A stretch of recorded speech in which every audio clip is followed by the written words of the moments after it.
మీరే ఇప్పుడు వీళ్ళేమో వాళ్ళు డిస్ట్రక్టివ్ ఫోర్స్ అది విధ్వంసకర ప్రతిపక్షంగా ఉన్నది తేడా అది. జానారెడ్డి గారు ప్రతిపక్ష నాయకుడు ఉంటే ఎంత సహకరిస్తే తెలంగాణ మన కొత్త రాష్ట్రం ఏర్పడ్డది, ఇది నిలబడాలని మేము చేసినాం. వాళ్ళు ఎట్లుందంటే ఈ ప్రభుత్వం ఎట్లా పడగొట్టాలని వాళ్ళు చూస్తున్నారు ఇక్కడ. అంచేత ఇక్కడ ఏం లేదండి, 100% అన్ని అభివృద్ధి సవ్యంగా జరుగుతుంది. ఇంకొకటి ఒక చిన్న మాట చెప్పి నేను క్లోజ్ చేస్తాను. 3 గంటల సినిమా ఉంది, ఇంటర్వెల్ కూడా కాలేదు, అప్పుడే అడావుడు ఎందుకు? 2 సంవత్సరాలు అంతే, అలా కాదు. ఇంకో 2.5 సంవత్సరాల్లో మీరు అనుకున్నట్టు 2.5 సంవత్సరాల్లో మీరు అనుకున్నటువంటి మూసి ఎప్పుడు సుందరీకరణ చేస్తారు, 4th సిటీ ఎప్పుడు కడతారు, మీరు అనుకున్నటువంటి ఈ 6 గ్యారెంటీలు ఇంప్లిమెంట్ ఎప్పుడు చేస్తారు, ట్రిపుల్ ఆర్ ఎప్పుడు చేస్తారు? ట్రిపుల్ ఆర్ ఎప్పుడు అనౌన్స్ అయింది? సర్వే కూడా చేయకుండా 4 ఏళ్ళు కాలక్షేపం చేసిండ్రు టీఆర్ఎస్ ప్రభుత్వం. దాని గురించి ఏంది మన విజయసాగర్ గారు. సరే, అంతకుముందు ఐటీ మినిస్టర్గా కేటీఆర్ అనేక కంపెనీల్ని హైదరాబాద్ తీసుకొచ్చి సాఫ్ట్వేర్ రంగాన్ని అభివృద్ధి చేశారు అని చెప్పేసి చాలా రకాలుగా అందరూ కూడా ప్రశంసించాం. అది కూడా వాస్తవంగా కొంచెం చూపించారు. కానీ ఈ ప్రభుత్వం ఏర్పడిన తర్వాత దాదాపుగా ఇది 3వసారి దావోస్ వెళ్ళడం.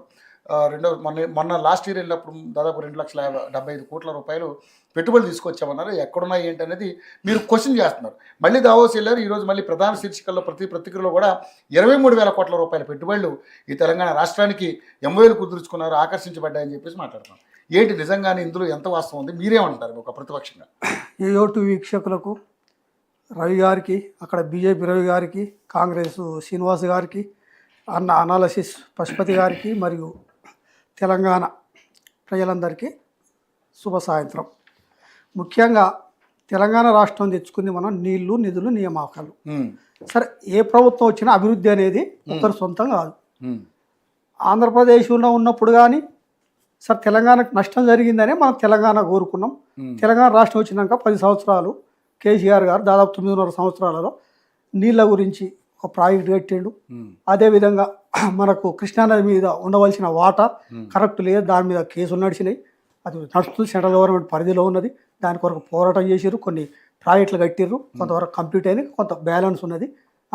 ఉద్యోగాలు 9.5 సంవత్సరాలలో 1,60,000 మందికి ఉద్యోగాలు ఇచ్చారు. 70,000 ఉద్యోగాలు ఇప్పుడు మన కాంగ్రెస్ వచ్చినాక ఇచ్చిన దాంట్లో 70,000 ఉద్యోగాలు నోటిఫికేషన్లు బీఆర్ఎస్ పార్టీ ఇచ్చిందే ఉన్నాయి. వాళ్ళు కొత్తగా సరే 15,000-16,000 కలిపి ఇచ్చారు, అంతవరకే. తర్వాత ఉద్యోగాలు, నీళ్లు, నిధులు అంటావా?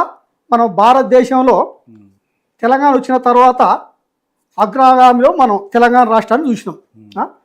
ఆర్థికంగా అన్నిట్లో వచ్చిన సార్ అప్పుడు వచ్చిన భూముల రేట్లు ఎట్లా పెరిగినాయి, సాఫ్ట్వేర్ ఉద్యోగాలు కేటీఆర్ ఉన్నప్పుడు ఎట్లా తెచ్చిండు అంటే తెలంగాణ ఒక రైజింగ్, ఒక మోడల్ అనేది ఒక పేరు వచ్చింది. అంటే 3 రంగాలలో ఎంతో కొంత అభివృద్ధి మనం వచ్చిన రాష్ట్రాన్ని, ఇంతవరకు ఆంధ్రప్రదేశ్ మన నిధులన్నీ ఆంధ్రప్రదేశ్ పోతున్నాయని తెచ్చుకున్న తెలంగాణలో కొంతవరకు మనం డెవలప్మెంట్ చేయగలిగినాం.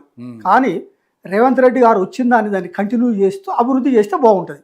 ఇప్పుడు కృష్ణానది మీద ప్రాజెక్టులు ఉన్నాయి, పల్కాశర్లని ఒకటి నడుస్తుంది. అది యాక్చువల్గా ఆంధ్రకు లాభం, అది మనం ఒప్పుకోలే. వాళ్ళు పేరు మార్చి మళ్ళీ వేరే పేరు పెట్టుకుంటారు. అంటే బల్కషర్ల కానీ వాటర్ ఇస్తే కృష్ణానది మీద మన తెలంగాణ వాటర్ వస్తుంది, మహారాష్ట్ర, కర్ణాటక వస్తుందని వాళ్ళు పేరు మార్చుకుంటే కూడా దానికి యాక్చువల్గా మనం పోవద్దు, నేను పోట్లేను అన్నాడు ముఖ్యమంత్రి, పోయిండు. అంటే మన తెలంగాణ రాష్ట్రానికి కావాల్సిన అభివృద్ధి పని బీఆర్ఎస్ పార్టీ ఎట్లా చేసిందో దాన్ని కంటిన్యూ చేస్తే బాగుంటుంది. కానీ ఎందుకో ముఖ్యమంత్రి గారు నేను తెలంగాణ కాదనే ఉద్దేశంతో పనిచేస్తున్నట్టు అనిపిస్తుంది మనకు. ఎందుకంటే ఆయన తెలంగాణకు సంబంధం లేదు అన్నట్టు ఆయన పనిచేస్తుండు. కానీ అభివృద్ధి అనేది ఒకరి సొంతం కాదు. కేటీఆర్ అయినా కేసీఆర్ అయినా ఎవరైనా అభివృద్ధిలో ఎవరైనా పని చేయవలసిందే. సరే, ఇంతకుముందు పని జరిగింది, అభివృద్ధి జరిగింది. దేశంలో కూడా ప్రపంచంలో కూడా మన దేశం ముందని చేయబోతుంది. 4వ ప్లేస్ ఉన్నాం. ముందు ముందు మంచి ప్లేస్ కూడా వస్తాం. ఎందుకంటే భారతదేశంలో ప్రపంచంలో జనాభాలో మన ముందంజలో యువత మన దేశంలో ఎక్కువ ఉన్నది. మన దేశంలోనే కాదు వేరే దేశంలో కూడా మన మేధావులు, విద్యార్థులు వివిధ రంగాలలో దూసుకుపోతున్నారు. అదేవిధంగా తెలంగాణ రాష్ట్రం ముఖ్యంగా చదువులో మన తెలుగు రాష్ట్రాలలో ముందున్నది. ముఖ్యంగా తెలంగాణ రాష్ట్రం అడ్వాన్స్ ఉంది. కాబట్టి దాన్ని కొనసాగించాలని మా ఉద్దేశం తప్ప ఏదైనా క్రిటిసైజ్ చేయాలని కాదు. ఒక పద్ధతి ప్రకారం, ఒక ప్లాన్ ప్రకారం. ఇప్పుడు సరే మన మిత్రులు మాట్లాడుతూ ఆయన ఇంగ్లీష్ మీడియం చదవలేదు, భాష అంటే ఇంగ్లీష్ మీడియం వేరు, తిట్లు వేరు. ఇప్పుడు ఎందుకంటే పేగులు మెడ వేసుకుంటాం, వేసుకుంటా, ఆ తొండలు తొండలు లాగులేస్తాం, గుడ్లు తీసి గోళీలు ఆడుకుంటా. సరే ఉంటాయి, అందులో కూడా తిట్లుంటాయి. సన్యాసి అంటాం, దద్దమ్మ అంటాం, నీ తోలు తీస్తావు అంటాం. ఇవి కొన్ని పదాలు అనొచ్చు. అవునండి, మన పెద్దోళ్ళు కూడా మనల్ని అంటారు.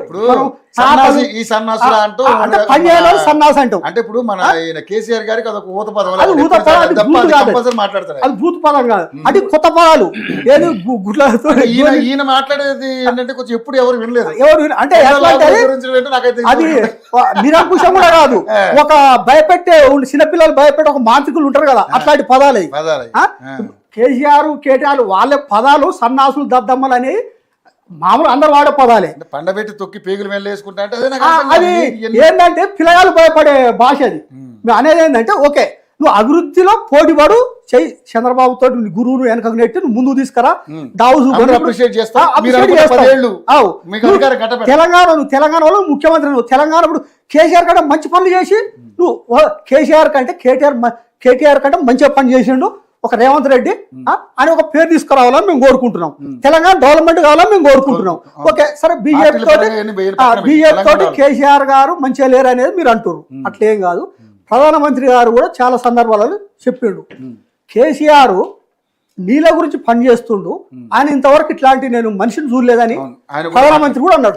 సరే తర్వాత రాజకీయాలలో చంద్రబాబు ఆయన దగ్గరైందా, కేసీఆర్ ను దూరం పెట్టిండా, సరే ఏం జరిగిందో మనకు తెలియదు.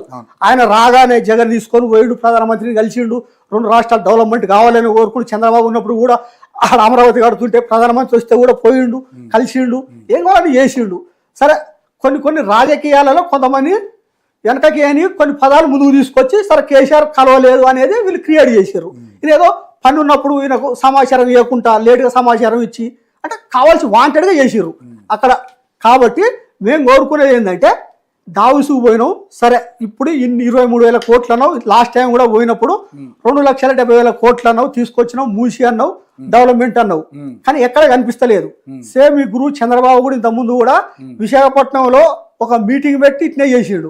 చేసినాక విశాఖపట్నంలో మీటింగ్ పెట్టిన 3-4 రోజులకు ఉదుత్ తుఫాన్ వచ్చింది, వచ్చి ఆడ వేసినాన్ని కొట్టుకపోయినాయి. అంటే అట్లా కాకుండా మన తెలంగాణ రాష్ట్రంలో సరే ఇది దక్కన్ పీఠభూమి, దీనికి ఒక మంచి అవకాశం ఉంది, మనం ఏది చేసినా నిలవగలుగుతుంది. అక్కడ లెక్క వరదలు రావు, మనకు వాతావరణ పరిస్థితి కూడా మంచిగా ఉన్నత సానుకూలత ఇక్కడ ఉన్నది. ఎందుకంటే మన భారతదేశంలో ఎన్ని రాష్ట్రాల ప్రజలు ఉన్నారో వాళ్ళంతా మన తెలంగాణ హైదరాబాద్ లో ఉన్నారు. అది మనకు అదృష్టం. మనకు కుల ఫీలింగ్, మత ఫీలింగ్ అనేది మన దగ్గర తక్కువ. ఎందుకంటే ఏ రాష్ట్రంలో దోస్తానం ఉన్నాము, అందరితో మనం పాల్పంచుకొని అన్ని రాష్ట్రాల్లో సమానం పోటీ పడుతున్నాం. అదే పోటీ పడాలని కోరుకుంటున్నాం తప్ప నువ్వు సరే దావుసు పోయినావు, ఏం చేసినావు, పోయిన రోజే తెల్లారే హరీష్ రావును సిట్టు విచారణని పిలిచారు. ఉదయం 11 పోయాడు, సరే 6 వదిలిపెట్టారు. ఈ 2-3 రోజులు అయిపోయింది. మళ్ళీ ఏమంటే ఈరోజు కేటీఆర్ గారికి నోటీసులు ఇచ్చారు. అంటే నీ ఉద్దేశం ఏంది అంటే ఆడ ఏం జరుగుతుంది దాని గురించి వీళ్ళు ఏం మాట్లాడతారు అనే ఒకటి ఉద్దేశించి నువ్వు ఈరోజు మళ్ళీ నోటీసులు ఇచ్చినావు, రేపు కేటీఆర్ను రమ్మంటున్నావు. సరే వస్తారు వాళ్ళు, విచారణకు హాజరవుతారు. ఆల్రెడీ హరీష్ రావు గారు చెప్పారు, రేపు కేటీఆర్ కూడా పోతాడు. సరే భారతదేశంలో ఈ ఫోన్ ట్యాపింగ్ వ్యవస్థ అనేది అది అధికారంలో అధికారులు చూస్తారు. అది ఒక్క టీఆర్ఎస్ఏ కాదు, బీజేపీ కాదు, పక్కన ఉన్న చంద్రబాబు ఎవరైనా చూస్తారు. అంతే తప్ప ఇది ఉద్దేశపూర్వకంగా ఫోన్ ట్యాపింగ్ అనేది ఒక ముఖ్యమంత్రి పరిధిలో ఉండదని చాలా సార్లు చెప్పిండు. ఇప్పుడు కూడా అవును, ఓన్లీ నీ సంతోషం గురించి ఏదో ఇబ్బంది పెడదామని నువ్వు అనుకుంటున్నావు. ఇప్పుడు నేను ఆమె దావసు పోయినా, వీళ్ళేదో మొన్న బొగ్గు జరిగింది, టెండర్లు ఆడికి పోయి లైసెన్స్ తీసుకుంటేనే టెండర్ ఇవ్వాలి. వాళ్ళ బామ్మారికి వచ్చింది కూడా మాట్లాడడం కొంచెం తగ్గించాలి సార్. ఎట్లా ఇప్పుడు ఆయన మాట్లాడింది ఎట్లుంటదంటే, ఇప్పుడు ఈ కేసులో మీరు పీకింది ఏమి లేదు, ఏంది ఈ భాష కూడా కొంచెం ఇబ్బంది.